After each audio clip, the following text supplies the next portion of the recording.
Australia's island state of Tasmania has some of the most spectacular coastal and mountain sceneries in the country. Towering over its harbor is Mount Wellington, the city's constant, solid presence since prehistoric times. I drove up its summit road, snaking up a thick, temperate forest. Once you reach its slopes, you will find a lot of well-marked walking trails where you can take a hike and enjoy nature at its purest. Now, to start the hike. The trees, the bushes, the rocks, everything looks so different. I think if you're into nature, you really enjoy this long hike. Millions of years of geologic activity resulted in different types of soil, making its plant life very diverse. As I climbed higher, the temperatures continued to drop. Up in the mountain, the temperature is 10 degrees lower than that of Hobart. I'm almost at the peak of Mount Wellington, 3,000 feet above sea level, and the landscape changes dramatically, and so does the weather. I'm freezing. Wind-swept trees dominated this side of Mount Wellington, making it almost fairy tale-like. The mountain also influences Hobart's weather, and its natural streams feed the river and harbors of Hobart. This is natural spring water from Mount Wellington. I'm really thirsty, so maybe it's a good time for me to take a drink. Really fresh and cold. Whew. The water from the mountain is said to be the cleanest water available to any major Australian city. This reliable water supply shaped the new colony. It wasn't a very easy climb, but I wanted to get to the peak, hearing about its stunning views. Looking up, something huge caught my eye. Wow, look at the eagle. It was a Tasmanian wedge-tailed eagle, known locally as an eagle hawk. It's the largest bird of prey in Australia and now on the endangered list. Its wingspan can spread up to 9 feet. But it seems like this big guy is being harassed by smaller birds. It turns out that the eagle's presence threatens small birds, and they try to mob him and drive him away from their nests. What a truly magnificent creature! I was very lucky to catch sight of such a rare species. I continued on and began to reach the summit. Here, low-growing shrubs and boulders are scattered across the slopes. The largest sheets of dolerite rocks in the world can be seen on the mountain's cliff face. Their occurrence here and in South Africa, South America, and Antarctica supports the theory of one landmass that broke into different continents. It felt like walking in another world. The unobstructed view of Hobart was definitely worth the hike. It was like watching the new colony rising from River Derwent some 200 years ago.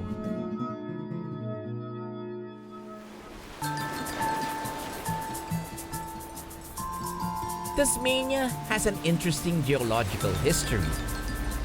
Scattered across the peninsula are plenty of unique rock formations. Eaglehawk Neck is a small town but a gateway to Tasmania's many geological wonders. Although these pavements look like they're man-made, they're actually a result of natural erosion over millions of years ago. These mosaic tiles are a phenomenon called tessellated pavements, formed as bedrocks are fractured by the Earth's movements. They continue to be shaped by waves over time. Some areas look too perfectly laid out to be naturally made. It's a testament to the marvels that nature can do. While here at the neck, I took the opportunity to explore this side of the peninsula where the vast Tasman Sea meets the South Pacific Ocean. They said that the seals and the whales are out in the sea moving around. Luckily, I've got a buddy who's got a boat. I better check this out. Damo is a very experienced skipper and has threaded these waters since he was young. And today, we're off for an adventure. And there's a bit of a gurgle, but that won't stop us. Classic Tasmanian weather for you, okay? We get sun, wind and rain all at the same time. He takes me to some of the most impressive coastal rock formations you'll ever see. So the coastline that we travel along today, one of the most geo-significant coastlines in the world. 60 million years of layering it took just to form this rock. It was amazing to see the layers up close, each dating back to a different time. Here is a collapsed archway and they call this one the Devil's Kitchen. So the name of this place just comes from convict times on the wilder days when salt and sea spray were coming out of the forest canopy above, but down below there, they represented a boiling cauldron. So basically this rock here was pushed up, you know, when Australia pulled away from Antarctica for the breakup of Gondwana. Sideways. Yeah, it looks like it's slightly tilted. And really, once you think about it, we really are at the ends of the earth. We're further out there, there's no more land. There is, by the way, but it's already Antarctica. Maybe on my next episode I'd do that. Before I knew it, Damo was taking me right into the caves themselves. If I wasn't with him, I'd be worried getting the boat into these small openings. The jagged rocks can damage it easily. He knows this place like the palm of his hand, so we're okay.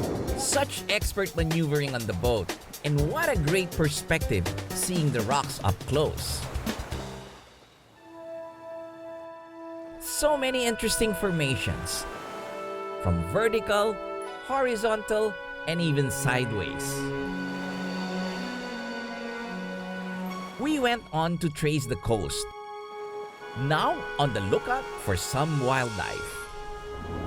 Passing through two big rocks here, right in the middle. You can see how big the waves are. Take a look at that. Woohoo! We found some black-faced cormorants resting on the dolerite rocks. As we reached a formation called the Candlestick, we were greeted by some of the friendliest sea lions in Tasmania. Very nice to see them in the wild. But Damo thought it was time to bring me out into the open seas and hopefully catch a sight of some of the largest mammals this side of the world, the humpback whales.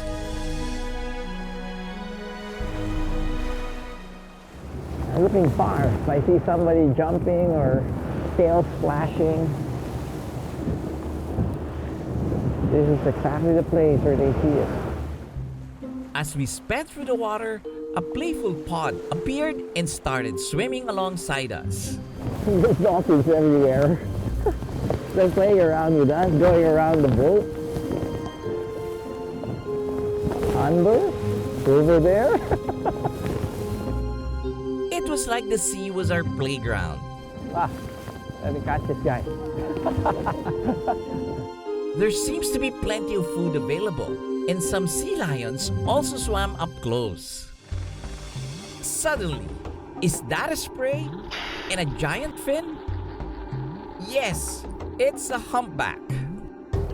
Well, we saw that whale from afar. We're waiting for the blow. We were quite far, so we had to rush. Hopefully it surfaces again. Exactly when it will surface, we don't know. But it's right in this area. It turned into a bit of a waiting game. Everyone's very quiet, trying to anticipate listening to the blow. It's freezing out here, but we don't really mind it because we want to see the whale. And finally, There he is. Wow. We followed him around for a bit as he surfaced a few times. What an incredible feeling, being so close to these majestic creatures. It's amazing. The ocean is so big and so huge, and you see this whale swimming right beside you. But it would also be such a grand sight if I can get to see them from the air. Well, maybe that's what I should do next. After the break, we experienced Tasmania from the skies, flying over some of its most dramatic islands.